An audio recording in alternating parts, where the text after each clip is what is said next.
2 Nephi chapter 15. The Lord's vineyard, Israel, shall become desolate, and his people shall be scattered. Woes shall come upon them in their apostate and scattered state. The Lord shall lift an ensign and gather Israel. Compare Isaiah 5. And then will I sing to my well-beloved a song of my beloved, touching his vineyard. My well-beloved hath a vineyard in a very fruitful hill, and he fenced it and gathered out the stones thereof, and planted it with the choicest vine, and built a tower in the midst of it, and also made a winepress therein. And he looked that it should bring forth grapes, and it brought forth wild grapes. And now, O inhabitants of Jerusalem, and men of Judah, judge, I pray you, betwixt me and my vineyard. What could I have done more to my vineyard that I have not done in it? Wherefore, when I looked that it should bring forth grapes, it brought forth wild grapes.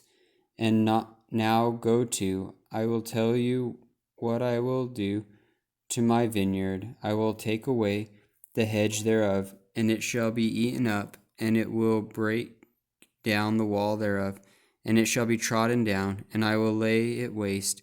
It shall not be pruned nor digged, but there shall come forth briars and thorns, and I will also command the clouds that they rain no rain upon it.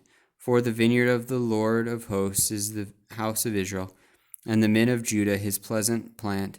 And he looked for judgment, and behold the oppressor, for righteousness, but behold a cry.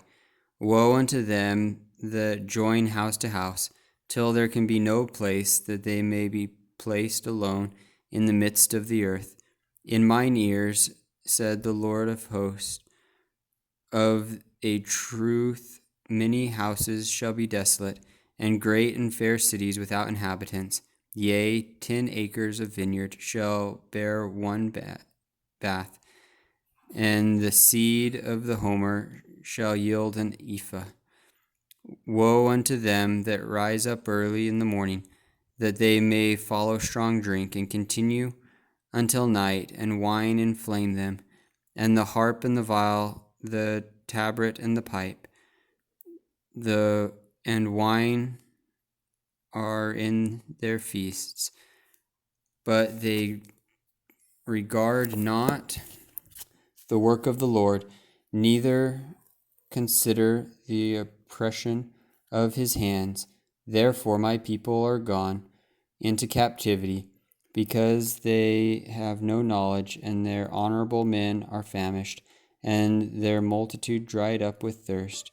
Therefore hell hath enlarged herself, and opened her mouth without measure, and their glory, and their multitude, and their pomp, and he that rejoiceth shall descend into it.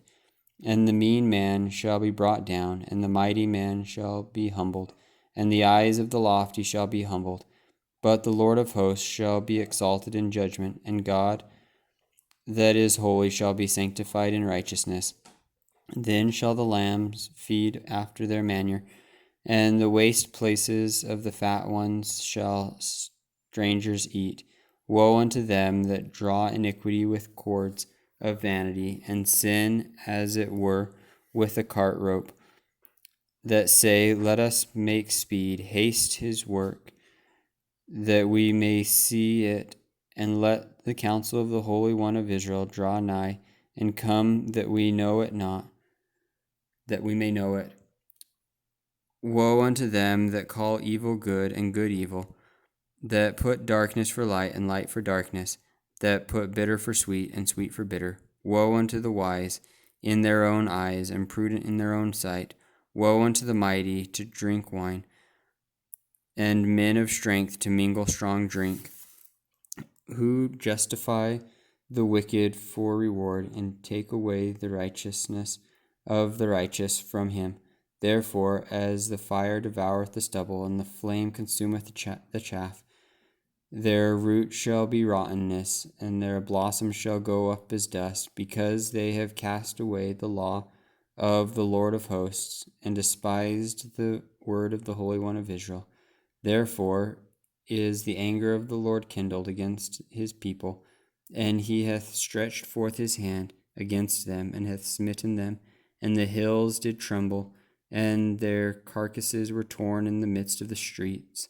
For all this his anger is not turned away, but his hand is stretched out still, and he will lift up an ensign to the nations from far, and will hiss unto them from the ends of the earth. And behold, they shall come with speed swiftly. None shall be weary nor stumble among them, nor shall slumber nor sleep. Neither shall the girdle of their loins be loosed, nor the latchet of their shoes be broken. Whose arrows shall be sharp, and all their bows bent, and their horses' hoofs shall be counted like flint, and their wheels like the whirlwind, their roaring like a lion. They shall roar like young lions, yea, they shall roar and lay hold of their prey, and shall carry away safe, and none shall deliver. And in that day they shall roar against them like the roaring of the sea. And if they look unto the land, behold darkness and sorrow, and the light is darkened in the heavens thereof.